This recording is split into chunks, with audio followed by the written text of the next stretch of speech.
We've seen fighters with one-punch knockout potential and sprinters who move at inhuman speed. These impressive qualities share one common element, which is explosive power, the athletic ability to produce the maximum possible force in the shortest possible time. In order to develop this quality, one must understand the systems that lead to its production and how to train them, which are maximal muscular strength, speed of neural activation, high-speed training, stretch shortening cycle, and neuromuscular coordination. Let's analyze each one separately and how they can be trained. 1. Maximal strength. Trained with slow speed training. Explosive power equals force plus speed. Therefore, this force must already exist within the nervous and muscular systems. This training system focuses on lifting near maximal loads, close to 1 rep max, at a slow execution speed, forming the foundation for building maximal strength. Let's assume one athlete can generate 100 kilograms of force, while another can generate 150. When converting this force into explosive movement, the athlete with 150 kilograms will have the advantage, of course. So, the training requires performing heavy compound lifts, using loads up to 95% of 1 rep max, with low repetitions no more than 5 across 3 sets, with long rest periods between them, relying on compound exercises such as squats, deadlift, and bench press.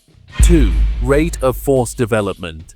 The ability to generate the highest possible amount of force in the shortest amount of time, starting from rest or sudden initiation, and it's more about how fast you can produce force. This is crucial in surprise situations that require sudden attack or immediate defense. For example, a boxer can generate 200 kilograms of force, but it takes him a second and a half to release it. Meanwhile, his opponent can generate only 120, but releases it in a fraction of a second. Although the first boxer is stronger, the second is faster, giving him the upper hand. The training of this quality must be light and explosive at the same time. One of the most effective methods is sprinting, especially short, explosive sprints, as they require rapid force activation with each step, particularly during the acceleration phase, in addition to plyometrics, such as box jumps, single leg jumps, and other explosive movements with light weights, using only 40% of 1 rep max, performed at maximum speed.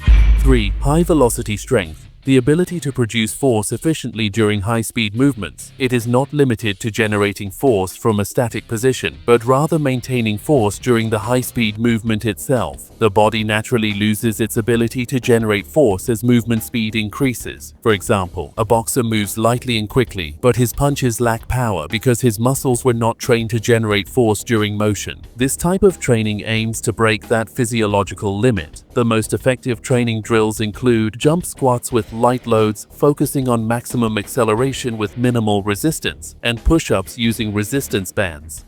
4. Stretch shortening cycle. A natural physiological phenomenon that occurs when a muscle is rapidly stretched and immediately contracts. Its purpose is to generate additional rebound force without extra muscular effort, resulting in more explosive and energy-efficient movement. This occurs through 3 phases. Eccentric phase, rapid stretch. The muscle lengthens under sudden load, such as the quick descent before a vertical jump. Amortization phase, immediate transition. A brief moment between stretching and contraction. The shorter this phase, the less energy is lost. Concentric phase, explosion.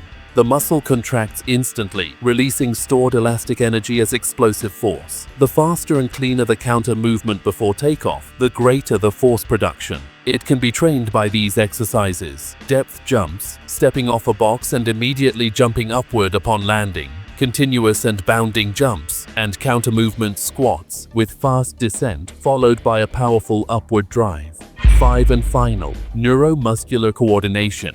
The ability to manage and direct muscular activity precisely, allowing the body to use every ounce of strength in the correct direction and at the correct moment. It is divided into intramuscular and intermuscular. This quality is trained through Olympic lifts, compound movements, and shadowboxing-like drills for combat sports. Now you got it all. To develop efficient power and speed, these are the elements that must be understood and trained. I hope you benefited from this segment. Don't forget to hit the like and subscribe buttons. See you next one. Salute.